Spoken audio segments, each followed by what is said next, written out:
Hello दोस्तों, कैसे हैं आप लोग। उम्मीद करती हूँ अच्छे होंगे। मैं भी अच्छी हूँ। दोस्तों, आज मैं कहानी एक महिला के संघर्ष की बताने जा रही हूँ। वो महिला जो अपने जीवन में इतना संघर्ष किया है कि फिर सबके लिए तो नहीं है।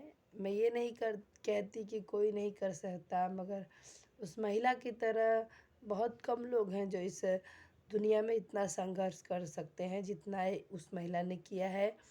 मैं बाद में उस महिला का परिचय भी दूंगी कि वो महिला कौन है। और दोस्तों, उस महिला जो है अपने माँ बाप की इकलौती बेटी थी।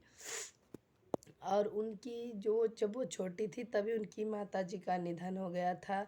और उनके पिताजी और उनकी दादी ने बहुत नाज़ों से उन्हें पाला था। हर चीज़ की उन्हें ख्वाहिश पूरी करी थी। हर चीज़ उनका पूरा किया था, सब किया था। बहुत वो सोचते थे मेरी इकलौती बेटी बहुत अच्छे घर में जाएगी, बहुत खुश रहेगी, बहुत मतलब बहुत ही वो प्यारी, बहुत ही अच्छी थी। उनकी जो है जर्नी बहुत अच्छी शुरू हुई थी। बस उनकी माताजी के गुज़र जाने से उनकी जो जर्नी थी उसमें थोड़ी सी तकलीफ़ हो गई दोस्तों। उनके शादी के बाद दोस्तों उनके जो पति थे ना, वो बीमार पड़ गए। तो बीमार होने के बाद उनको ना पागल खाने में भर्ती कराया गया, मेंटल हॉस्पिटल में दिखाया गया। तो डॉक्टर ने उन्हें पागल बताया। तो उसका भी दोष उनके ससुराल वालों ने उन पे मढ़ दिया कि तुम्हारे आते ही मेरे बेटे का दिमाग ख़राब हो गया। और मेरा बेटा ऐसा नहीं था, बहुत अच्छा था और बहुत होनहार था। तुम्हारे आने से मेरे बेटे की ये दशा हो गई। मगर वो महिला, वो इतनी हिम्मती थी, सारे जो है सारे इल्ज़ाम को सहते हुए, सारे चीज़ों को सुनते हुए वो अपनी ज़िंदगी में आगे बढ़ते गई। और दुर्भाग्य ये हो गया दोस्तों कि उनको भगवान ने एक दो नहीं, छः छः बेटियां दे दी। और एक दो बेटी संभालने में माँ बाप की पूरी जो है ज़िंदगी लग जाती है। तो दोस्तों बताइए, छः बेटियां जब जिनको हो जाएगा उनका क्या हाल होगा। और वो भी उस महिला को जिसके पास एक बाप के सिवा किसी का सपोर्ट नहीं है, किसी का भी नहीं। एक पिता के सिवा, उन बच्चों के नाना के सिवा किसी का सपोर्ट नहीं। ना ही उस बच्चों के दादा का, ना दादी का, ना उनके घर वालों का। क्यों? क्योंकि बेटियां होते जा रही थी, परेशानियां बढ़ती जा रही थी, लड़का नहीं हो रहा था। फिर उनके पिताजी ने बोला कि बेटी तुम ऑपरेशन करा लो, तुम्हें बेटियां ही बेटियां हो रही हैं। उनके पिताजी के बार बार कहने पर जो है वो बहुत दुखी थी, बहुत ही दुखी थी, बहुत ही दुखी थी। इतना दुखी थी, रात दिन उनका बस यही रहता था कि मेरी इतनी बेटियां हो गई हैं, मेरी जीवन कैसे चलेगा। मेरे पति तो पैसा रुपए कमाते नहीं हैं और किसी का भी सपोर्ट मेरे पास नहीं है। दोस्तों, ऐसे करते करते भगवान ने उनको जो है 5 बेटियों के बाद एक लड़का हुआ। और वो लड़का होने के बाद वही सास, वही घर वाले फिर से बोले कि एक लड़की हो जाएगी। तो उनको जो है 7वीं भी लड़की हो गई। जैसे कि पहले 5 बेटी और फिर एक बेटा, फिर इनको एक बेटी हो गई। दोस्तों, इतना ज़्यादा बड़ा खर्चा हो गया कि उस माँ के संघर्ष की कहानी ज़बान से तो नहीं कही जा सकती। इतनी ज़्यादा भयंकर और इतनी ज़्यादा दुख भरी है। जिसके पास किसी का भी सपोर्ट ना रहे ना, दुनिया उसकी नहीं होती है, दुनिया तो पैसों वालों की है दोस्तों। उस माँ ने अपने बच्चों को पालने पोसने के लिए हर वो संघर्ष किया, हर वो चीज़ किया कि मेरे बच्चों को कोई तकलीफ़ ना हो। दोस्तों, बच्चे बड़े होते गए, माँ की जो है परेशानियाँ बढ़ती गई। और परेशानी बढ़ते बढ़ते इतनी ज़्यादा बड़ी हो गई कि उनके खुद के उनके दादा, उनके घर वाले बोलने लगे कि इतना बड़ा खर्चा है, तुम्हारे पति तो कमाते नहीं हैं, तो तुम्हारा खर्चा कैसे चलेगा। जिसका पति पागल रहता है वो बाहर जाके कमाता नहीं है, तुम भी जाओ और परदेश पकड़ो और जाके कमाओ। दोस्तों, आज के तो फिर आज के जो है 20 साल पहले, कहिए तो 21 साल पहले, फिर वो अपने पिताजी की मदद से बम्बई आई।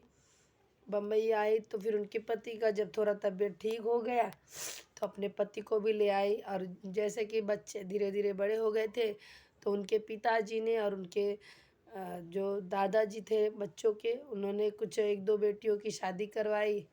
मिला जुला के सब 3-4 बेटियों की शादी हो गई।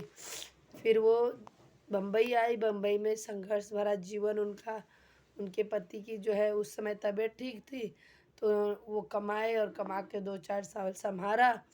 फिर उनकी तबीयत थोड़े दिन बाद खराब हो गई। फिर उस महिला को इतनी संघर्ष, इतनी परेशानियां झेलनी पड़ी। बेटे को भी पढ़ा लिखा के कुछ बनाना था। गांव वाले बोलते थे, घर वाले बोलते थे कि जैसा जैसा बाप है वैसा बेटा भी होगा। बाप को कुछ समझ नहीं है, कुछ अपने जीवन में किया नहीं है तो बेटा भी कुछ नहीं करेगा। दोस्तों, इस तरीके की उनकी जर्नी इतनी ज़्यादा कठिन हो गई, इतनी ज़्यादा कठिन हो गई। फिर यहाँ मुंबई में आई, घर भाड़े से लेके रही एक छोटे से झोपड़ी में, जिसमें रात को जो है जंगली सूअर आ जाते थे। उस घर में उन्होंने रह के इतना बड़ा संघर्ष किया। फिर उनके पति की दिमाग की हालत ख़राब हो जाने से फिर उनकी जो है बहुत ज़्यादा परेशानियां बढ़ गई। बेटे को पढ़ाना था, जो बेटी को गांव से ले आए थे वो बेटी को पढ़ाई भी नहीं हो रही थी, उसका भी शादी ब्याह करना था, उसको विदा करना था। ये सब परेशानी दोस्तों ख़त्म नहीं हुई तब से उसमें इतनी बड़ी परेशानी बढ़ गई। हाँ, कि जब कोई कमाने वाला ही नहीं है तो घर कैसे चलेगा। कमाने वाले लोग हैं तो भी घर चलना मुश्किल हो जाता है। जब कोई नहीं कमा रहा है तो कैसे घर चलेगा, नहीं चलेगा ना।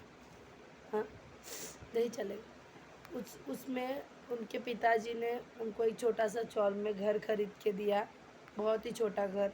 उन्होंने सोचा चलो ठीक है, इससे मेरी जर्नी कुछ अच्छी हो जाएगी, घर रहे तो इससे मेरी जर्नी कुछ बदल जाएगी, मेरा जीवन शैली कुछ अच्छा हो जाएगा। दोस्तों थोड़े ही दिन बाद 6 से 7 साल बीतने के बाद वो चाली जो है टूट गई। और टूट गई उनके ही रिश्तेदार जो है, उस महिला के रिश्तेदार द्वारा वो ख़रीदा गया घर जो है, उन्होंने बोला कि इसका कोई कागज़ पत्र नहीं है, इसमें आपको कुछ नहीं मिलेगा, आपको 1.5-2 लाख रुपये 2 लाख 2.5 लाख रुपये दे दिया जाएगा और आपको जहाँ जाना है वहाँ जाइए। दोस्तों उतना उनके ऊपर दुखों का पहाड़ टूट गया कि पहले तो मेरे पास कोई जर्नी नहीं थी, घर नहीं था, अभी एक घर भी दिया भगवान ने तो इस तरीके से छीन लिया घर को। हाँ, छीन लिया। उस महिला के संघर्ष को हम जितना भी तारीफ़ करें उतना कम है। एक औरत के लिए 6-6 बच्चों को पालना, 7-7 बच्चों को पालना बिना पति के सपोर्ट से, इससे बड़ा और कोई जो दुख नहीं है। दोस्तों उनकी जो घर टूट जाने के बाद उनको इतना ज़्यादा परेशानी हो गई कि वो अब अपने 3 बच्चों को लेकर कहाँ जाए। हाँ, परेशानी इतना ज़्यादा बढ़ गई कि 3 बच्चों को लेकर कहाँ जाए। फिर उन्होंने अपनी जो जो उनकी बेटी जो पढ़ाई नहीं कर रही थी उसका शादी जो है ढूंढा और घर खाली किया और घर कहीं और पिछड़े इलाका में लिया और लेकर वहाँ पे रहने आई। उसी दौरान उन्होंने अपनी जो 3 बच्चे लाए थे गाँव में से, उसमें से जो सबसे बड़ी बेटी थी उसका शादी कर दिया। उसके बाद भी दोस्तों उनका संघर्ष पूरा नहीं हो रहा है, उनको अच्छा जीवन शैली नहीं मिल रहा था। फिर उन्होंने दोस्तों जैसे कि उनकी सास ने कहा था कि पति नहीं कमा रहा है तो तुम कमाओ, तो दोस्तों उन्होंने नौकरी शुरू करी और अपने बच्चे को पढ़ाया। बहुत ही संघर्ष करने के बाद जाकर आज उन्हें दोस्तों एक अच्छा जीवन मिला है। हाँ, और उनके पति की जो तबीयत हर 2-4 साल में ख़राब हो जाती है। दोस्तों इस महिला को हम जितना भी तारीफ़ करें वो कम है। उन्होंने अपने बच्चों के लिए इतना बड़ा बलिदान, इतना बड़ा संघर्ष दिया। हाँ, वो महिला दोस्तों और कोई नहीं है। वो महिला दोस्तों मेरी माँ है। मेरी माँ ने इतने सारे संघर्ष किए हैं अपने बच्चों को पालने के लिए। एक माँ ही होती है जो अपने बच्चों को पालने के लिए इतना बड़ा संघर्ष कर सकती है, और कोई नहीं कर सकता दोस्तों। किसी के अंदर ये पावर नहीं है जो इतना बड़ा संघर्ष करे और अपने बच्चों को पाले पोसे दोस्तों। तो हर उस माँ को मेरा बारंबार प्रणाम है। तो मेरी माँ को बारंबार प्रणाम है, जिन्होंने इतना संघर्ष से अपने बच्चों को पाला पोसा। और वो बम्बई लेके आने वाली वो बड़ी लड़की कोई और नहीं, मैं ही हूँ। मेरी ही मेरी ही शादी मम्मी ने घर टूटने के दौरान किया, क्योंकि उनके पास कोई दूसरा रास्ता नहीं था। वो कहाँ लेकर जाए अपने बच्चों को, तो उन्होंने सोचा चलो जिसको ही अच्छा मिल जाए रहने रहने को, वही खुश रहे। दोस्तों, आप लोग ज़रूर इस मेरी माँ की कहानी को ज़रूर शेयर कीजिएगा। मेरी माँ की जीवन शैली बहुत ही कठिन थी। भगवान करे किसी माँ की जीवन शैली इतनी कठिन ना हो जितनी मेरी माँ की जीवन शैली कठिन थी दोस्तों। इसी के साथ दोस्तों मैं भी इस वीडियो का जो है समाप्त करती हूँ। आप सभी को अगर मेरा वीडियो अच्छा लगे तो शेयर ज़रूर करना, और हर उस माँ को पता चलना चाहिए कि माँ, हर उन बच्चों को, हर उन घर वालों को पता चलना चाहिए कि एक माँ कितना संघर्ष करती है अपने बच्चों के लिए। तो दोस्तों, मैं उस माँ की मैं फ़ोटो लगाऊंगी अपने इस थंबनेल में, जिस माँ ने इतना संघर्ष किया है, और मेरा भी फ़ोटो लगाऊंगी दोस्तों। तो प्लीज़ दोस्तों, आप लोग वीडियो को लाइक शेयर कमेंट और चैनल को सब्सक्राइब करिएगा। और मैं पार्वती जौनपुरिया आप सभी से अब विदा लेती हूँ।